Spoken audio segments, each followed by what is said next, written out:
When I applied, the idea of working the Halloween season at Party City seemed like a great time. You've got costumes, decorations, and the excited chaos of people preparing for one of the most fun holidays of the year.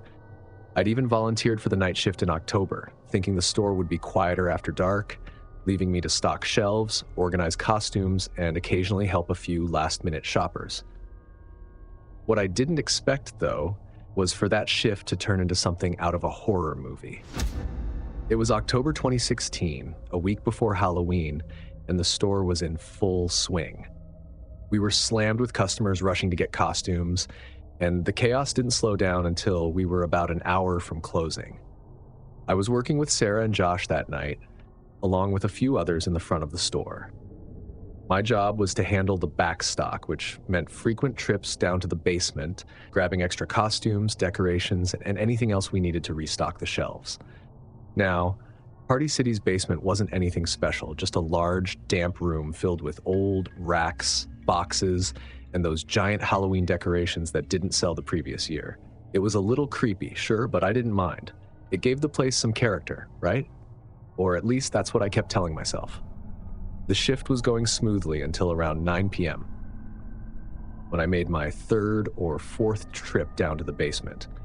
I was grabbing a few boxes of fake cobwebs and plastic spiders when I noticed something out of the corner of my eye.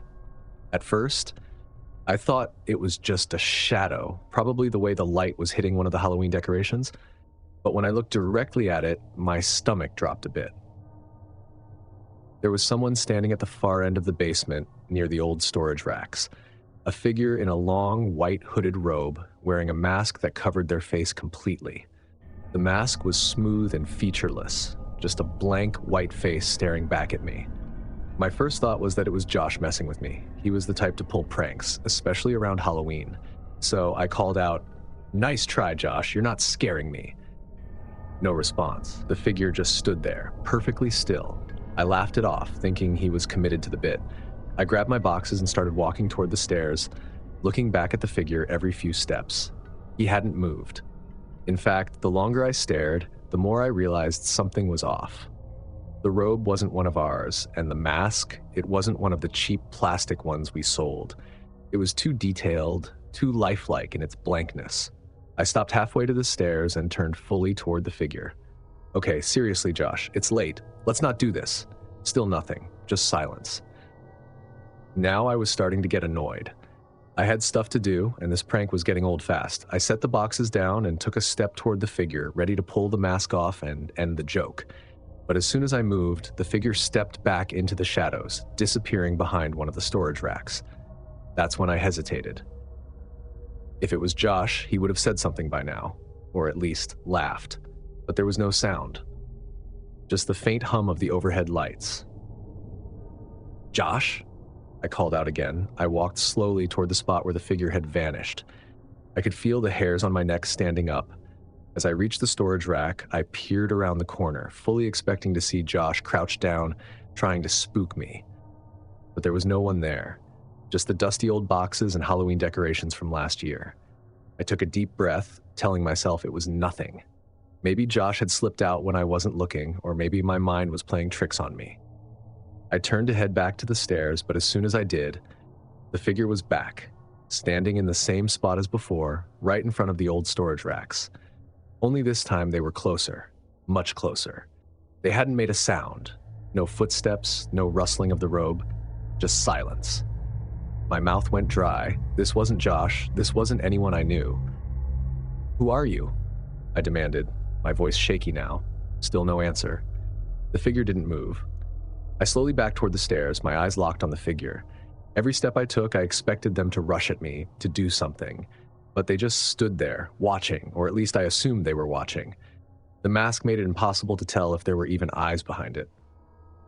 When I reached the stairs, I grabbed the handrail and bolted up 2 steps at a time, slamming the door shut behind me. I just wanted to get back to the front of the store where the lights were brighter and other people were around. Sarah was behind the counter restocking some candy, and she looked up as I rushed toward her. "You okay?" she asked. "Did anyone come down to the basement?" I blurted out, my voice probably more panicked than I wanted it to be. "No, why?" I opened my mouth to explain, but I didn't even know where to start. Telling her that there was a hooded figure in a mask standing silently in the basement sounded insane, even to me. "Never mind," I muttered, trying to brush it off. "It's probably just Josh messing around." Sarah raised an eyebrow. "Josh left an hour ago." My heart sank. I stared at her for a long moment, trying to process what she'd just said. If Josh wasn't here, then who or what had I seen in the basement? Before I could say anything else, I heard a faint creak, the sound of a door opening. We both turned toward the basement stairwell at the same time. The door, the one I had just slammed shut, was now slightly ajar. "I locked that," I whispered, more to myself than to Sarah. Sarah's eyes widened and she took a step back, her hand reaching for her phone. "What the hell is going on?" The basement door creaked open a little wider, and then I saw it. The figure, standing halfway up the stairs, the mask or face, I still couldn't tell which, seemed to glow slightly in the darkness. It didn't move, it just stood there, watching us, silent, unmoving. I grabbed Sarah's arm and pulled her back behind the counter. "Call the cops," I whispered. She nodded, fumbling with her phone. But before she could dial, the figure slowly stepped back into the shadows, disappearing into the basement once again. The door creaked shut behind it. We stood there in stunned silence, neither of us knowing what to do next. After what felt like an eternity, Sarah finally spoke. "What was that?" "I don't know, but I'm not going back down there." We waited for what felt like hours, but in reality, it was probably only a few minutes.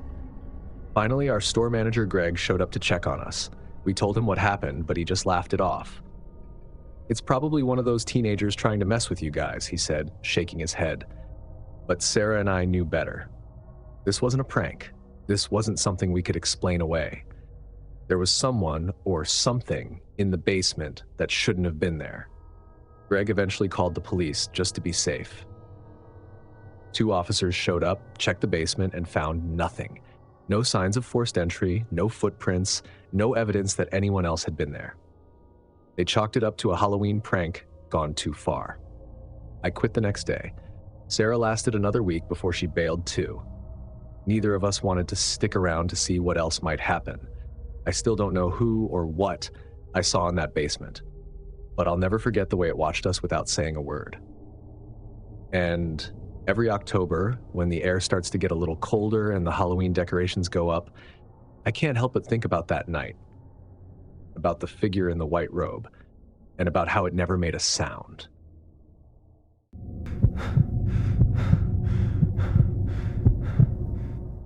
Growing up in a small town, there wasn't much to do, especially once the weather turned colder.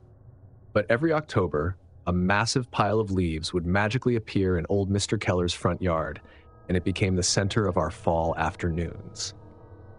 That pile, made up of crisp, fallen leaves from the giant maples that lined the street, was our playground. As long as we didn't ruin the rest of his yard, old Keller never said a word about it. We'd see him sometimes just standing in the window, watching us silently from behind those dusty curtains. At the time, it didn't seem strange at all. There were 4 of us who practically lived in that pile. Me, Tommy, Ryan, and Jess. We weren't little kids anymore, we were in middle school, but there was something about that leaf pile that brought us back to simpler times. After all, in our small town, the simple things were the best things, and it seemed like nothing could ruin that. It was a Saturday afternoon, and the air had a bite to it, the way it always does as fall creeps closer to winter. We had just finished a game of street football, and our jerseys were sticking to us with sweat. There it was, the giant mound of leaves just waiting for us to dive in. Mr. Keller must have raked all morning to get it that big.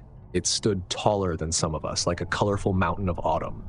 "Last one in's a loser," Tommy yelled, already sprinting for the pile. Without thinking, we all took off, running full speed into the leaves. The pile exploded in every direction, leaves raining down like confetti. We dove in, tossing handfuls at each other, laughing until we couldn't breathe. It was like being little kids again, rolling around without a care in the world. We buried each other in the leaves, disappearing under the colorful blanket, then leaping out like monsters, roaring and tackling one another. This went on for nearly an hour until we were all completely exhausted. As the sun began to set, the laughter died down and we lay in the leaves, catching our breath. It was the kind of peaceful, quiet moment that only comes after hours of carefree fun. That was when I first noticed it. A soft rustling sound. At first, I thought it was just the wind, but then I realized it wasn't coming from the trees. It was coming from the pile. I sat up and looked around. Jess was lying back, staring up at the sky with her arms outstretched, and Tommy was poking at Ryan with a stick, trying to start another fight. "You hear that?" I asked, looking at Jess. "Hear what?" "That noise." I pointed toward the pile of leaves. "Like something's moving in there," Tommy chuckled. "It's probably just a squirrel or something. Stop freaking out." I wasn't convinced. The rustling was getting louder, and it was definitely coming from the pile, right from the center. Jess squinted at the leaves, concerned. "Yeah, I hear it too now." Ryan stood up. "Dude, it's just leaves. You're being paranoid." But the rustling didn't stop. In fact, it grew louder. And then, to my horror, the pile actually moved. It wasn't a small shift like when a breeze catches the edge of it. No, this was more like something underneath was trying to push up through the leaves. The mound of color shifted and swayed like it was breathing. My stomach clenched, and my mind immediately raced to the worst possible conclusion. "Okay, what the hell?" Tommy finally muttered, standing up. Ryan still looked unconvinced, but even he took a step back, keeping his eyes locked on the pile. "I'm telling you, there's something in there," I said, stepping backward, away from the rustling leaves.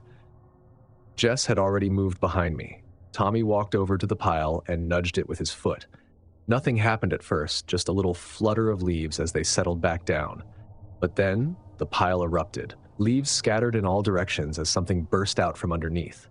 We screamed, all four of us. A man stood there, hunched over, his clothes filthy and torn. His hair was matted with leaves, and his face was smeared with dirt. His eyes were wide and wild, darting between us as if he wasn't sure what he was seeing, or maybe he didn't care. For a few seconds, no one moved. No one spoke. It was like we were frozen in place, staring at this thing that had just emerged from our leaf pile. Then the man spoke. "I've been watching you." That's when I ran. I didn't stop to think. I didn't even look back. I just ran, sprinting down the street. I could hear Jess's footsteps right behind me. But Tommy stayed. I heard him shout something, his voice full of anger. "What the hell are you doing?" he yelled, but I didn't dare turn around. Ryan was the next to run, and by the time we reached the end of the block, he was right behind us. Jess was sobbing, clutching at her sides, and I was shaking so badly I could barely stand. We huddled together, catching our breath, too afraid to say anything. Finally, I mustered up the courage to look back at Keller's yard. Tommy was still there, standing in the leaves, face to face with the man. "What's he doing?" Ryan whispered. I shook my head. "I don't know. He's just talking to him." "Talking? We have to get him out of there." But before any of us could move, the man took a step closer to Tommy, leaning down until their faces were inches apart. Even from a distance, I could see the tension in Tommy's body, the way his fists clenched at his sides. And then, without warning, the man laughed. He straightened up and turned his back on Tommy, walking slowly toward the edge of the yard. For a brief moment, it seemed like everything was over, that this nightmare was just some twisted prank. But then, just as the man reached the bushes at the edge of Keller's yard, he stopped. He turned around, his eyes locking onto us from across the street. "I'll be seeing you." With that, he disappeared into the bushes, leaving the four of us standing there, trembling and confused. Tommy walked over to us. "He's gone," he said simply. "What did he say to you?" Jess asked. Tommy shrugged, his eyes still fixed on the spot where the man had disappeared. "Nothing important. He's just some weirdo." But there was something in Tommy's voice, something that made me think he wasn't telling us the whole truth. I didn't push it, though. None of us did. We were just glad to be away from that man. We spent the rest of the afternoon at my house, trying to make sense of what had happened. Ryan suggested we call the cops, but Tommy shot that down immediately. What are we going to tell them, that a crazy guy popped out of a leaf pile? They'll laugh us off the phone. Jess nodded, still shaken. "I just want to forget about it." So that's what we did. We didn't talk about it again, not for the rest of the weekend, and not in the weeks that followed. But something had changed after that day. We stopped playing in the leaves, stopped going near Keller's yard altogether. We found other things to do, other places to hang out. But every time I walked past Mr. Keller's house, I couldn't help but look at the pile of leaves, thinking I'd see that man again, hiding beneath the surface, waiting. He never came back, not that we saw anyway. Who was he, why was he there, and most importantly, what was he planning to do? The memory of that day still haunts me, even now.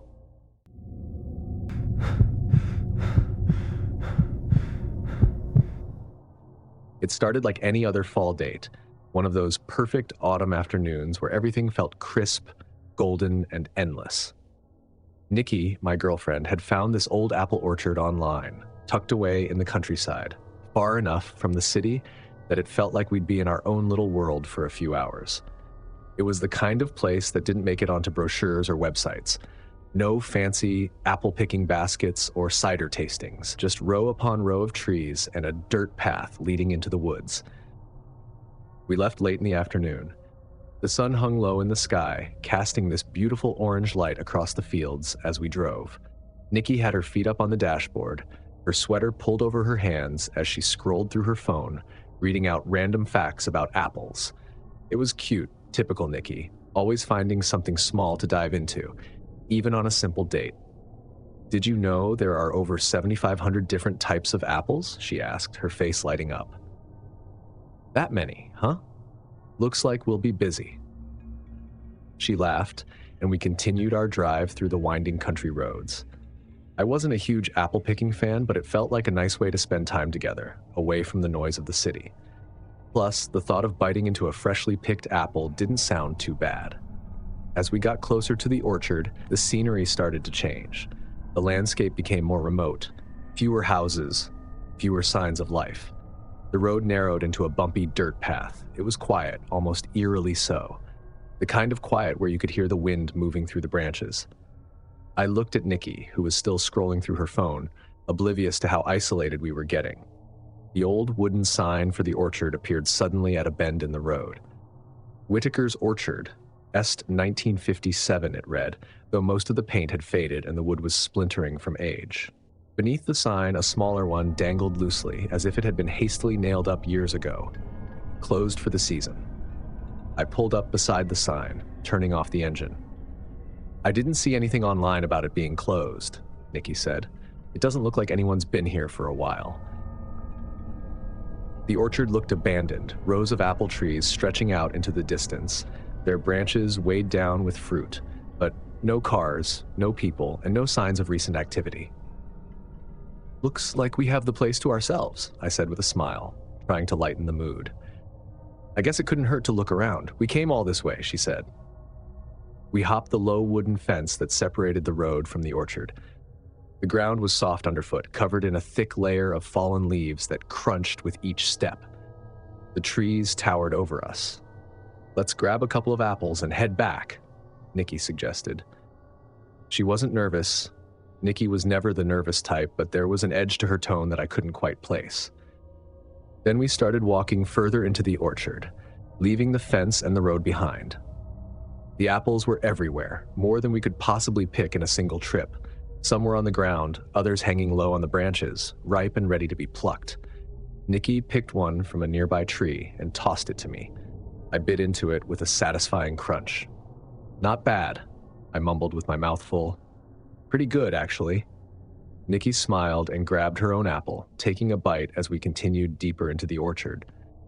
But as we walked, there was a heaviness in the air that hadn't been there before. The wind had died down, and the only sound was our footsteps crunching through the leaves. I turned to Nikki. "You ever get that feeling like, I don't know, like you're not alone?" "What? Like someone's watching us?" "Maybe. Or maybe it's just being out here in the middle of nowhere. Feels weird, doesn't it?" She paused, scanning the rows of trees ahead of us. "Yeah, it's a little eerie, but it's probably just because the place is so empty." We kept walking, picking a few more apples as we went, but the feeling of being watched was growing stronger. I looked over my shoulder more than once, convinced I'd catch someone lurking in the shadows between the trees. But there was never anything there, just the rows of trees, standing still and silent. It wasn't until we reached the far edge of the orchard that things started to get really strange. Nikki had wandered off a few rows ahead of me, her hands full of apples.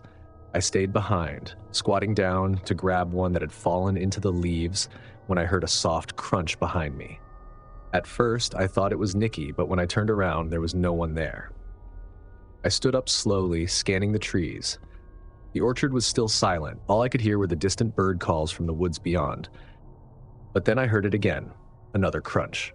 This time, closer. It was the sound of footsteps. "Nikki?" I called, turning in the direction she had gone. I walked a few paces, calling her name again, louder this time. "Nikki!" Still nothing, just the sound of footsteps, moving faster now.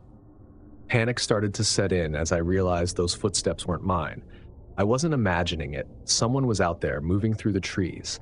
I spun around, scanning the trees frantically, and that's when I saw him. A man. Standing just a few rows over, he stood still, just watching, partially hidden between the trees. I couldn't make out his face, but there was something off about the way he was standing there, watching us. "Nikki!" I yelled, louder this time, my voice echoing through the quiet orchard. "We need to go now." She stepped out from behind the trees a few moments later, looking confused. "What's going on?"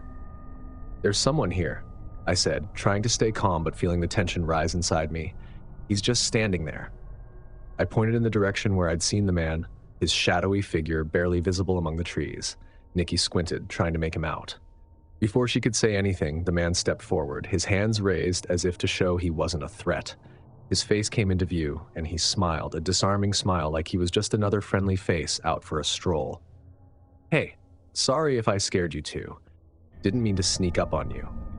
The guy didn't look dangerous, just some dude in a flannel shirt and jeans, hands in his pockets, walking slowly toward us. "Who are you?" I asked, keeping my distance. He smiled again. "Oh, just a local. I come by here sometimes to clear my head, you know? It's peaceful out here. Saw you two and thought I'd say hi." There was something off about the way he looked at Nikki, though. His eyes lingered on her a little too long, his smile holding for just a second too much. "We were just leaving," I said quickly, moving to stand closer to Nikki. "Place is closed for the season." The man chuckled, like I'd said something amusing. "Yeah, it's closed all right, been closed for years." His eyes never leaving Nikki now. "You two from around here?" "No," Nikki answered before I could stop her. "Just visiting." The man nodded, stepping even closer. "That's nice. It's good to have visitors. Makes things more interesting around here." There was something in his tone now, an edge that hadn't been there before. Nikki seemed to pick up on it too, and she moved a little closer to me, her arms crossed over her chest. "What do you want?" I asked.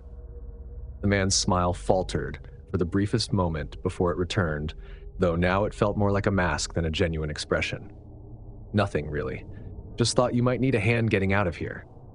His eyes darted to Nikki again. "Or maybe she needs help?"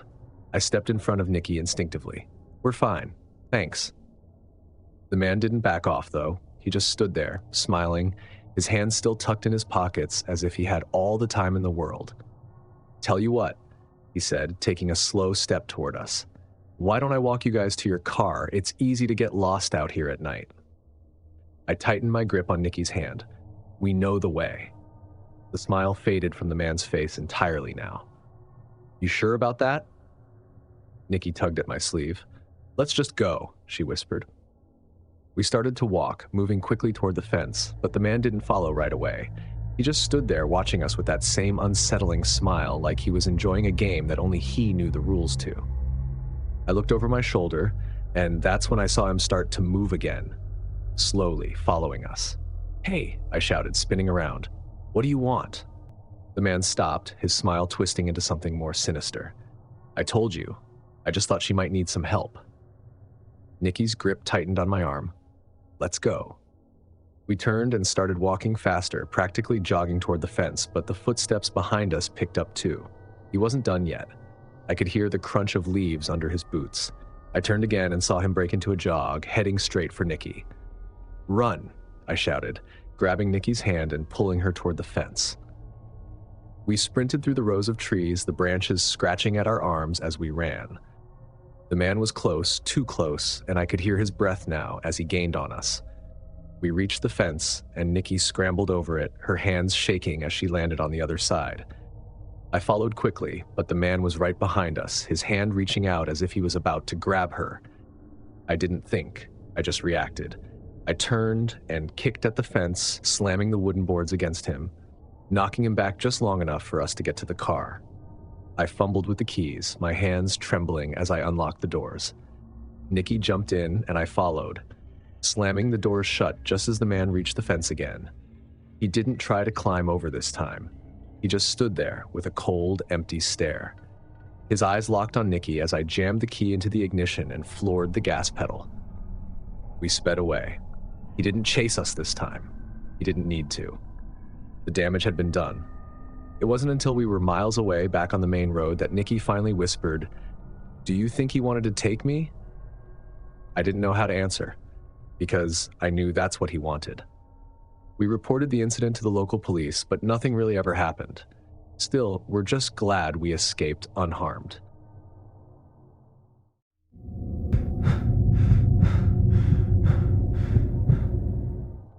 I left the party later than I had planned. It was one of those Halloween get-togethers where everyone was supposed to dress up, eat candy, and maybe have a couple of drinks. I didn't put much effort into my costume, just a black hoodie, some face paint, and I called it a night. It wasn't my scene anyway, but I had promised a friend I'd show up. That promise kept me there long enough to see most people leave, but by 1 a.m., I decided I'd had enough. It had been raining on and off the entire night, and by the time I stepped out of the house, the drizzle had turned into a steady downpour. My car was parked a couple of blocks away, so I jogged down the slick pavement. The road was quiet, too quiet for Halloween. No trick-or-treaters, no late-night walkers. Just me, and the sound of my sneakers splashing through the puddles.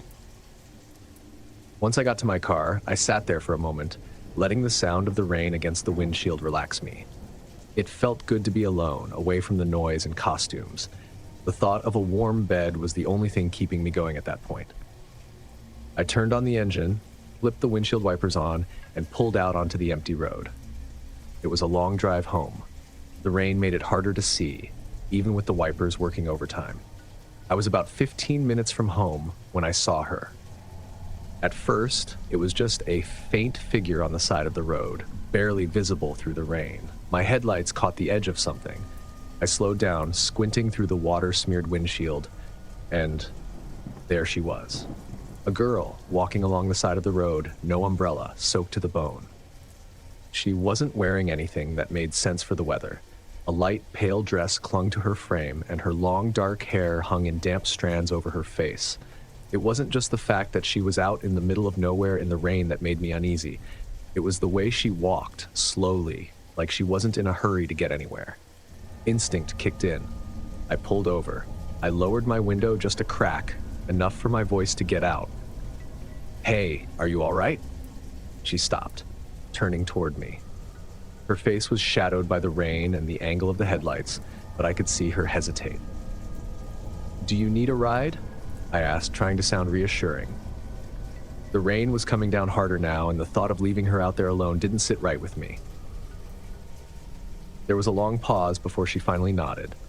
I unlocked the door and she slipped into the passenger seat without a word. The smell of rain filled the car as she sat down, dripping water onto the seat. I looked at her out of the corner of my eye. She was staring straight ahead, hands resting in her lap, fingers pale and slender. "Where are you headed?" I asked, pulling back onto the road. She was quiet for a moment, almost like she hadn't heard me. Then, in a voice so soft I could barely make it out, she said, "Just up the road." That answer didn't quite feel right, but I kept driving. "All right, I'll drop you off wherever you need." We drove in silence after that. I kept sneaking glances at her, trying to make sense of her. The dim light inside the car didn't help, but there was something unsettling about her presence. Her dress was odd for the weather, completely impractical, and her hair, matted and wet, looked like it hadn't been washed in days. And her stillness got to me. She barely moved, her head tilted slightly down like she was lost in thought. After a few minutes, I broke the silence again. "Were you coming from a party or something?" I didn't expect to see anyone walking around out here this late. She didn't respond right away, and when she did, it was almost like she wasn't answering the question at all. "I've been walking for a while." That was it. nothing more. I felt a knot tighten in my stomach. Something was wrong, but I couldn't put my finger on it. I decided to drop it. If she wanted to keep quiet, I wasn't going to push her. We drove for another few minutes, and the rain seemed to get worse. My headlights barely cut through the downpour now, and the road felt even more isolated. No houses, no signs, just dark trees pressing in on both sides. "Is it much farther?" I asked, trying to shake the growing unease gnawing at me. She lifted her head slightly, finally turning to look at me. Her face was pale, her eyes wide but distant, like she was looking through me rather than at me. "Just keep going," she whispered. The rain beat down harder, and I could barely see the road ahead. I flicked on the high beams, hoping for better visibility, but then I saw it. Up ahead, at the end of the road, was a cemetery. The sight of it hit me like a punch to the gut. I hadn't driven this way in years and had forgotten all about it, but there it was, the old cemetery, its rusted gate barely visible through the rain. My skin prickled. "This is it," she said, her voice barely audible over the rain. I slowed the car, bringing it to a stop just outside the gate. I turned to her, unsure of what to say. "Are you visiting someone here?" She didn't answer. Instead, she reached for the door handle and stepped out of the car, disappearing into the downpour before I could react. I watched her walk toward the gate, her figure dissolving into the mist and rain until she was completely gone. For a moment, I just sat there, staring after her, wondering if I should follow, but something told me not to. Something deep inside whispered that I didn't want to know what she was doing out here, that I shouldn't get involved. After a long moment, I put the car in reverse, turned around and headed back down the road, away from the cemetery.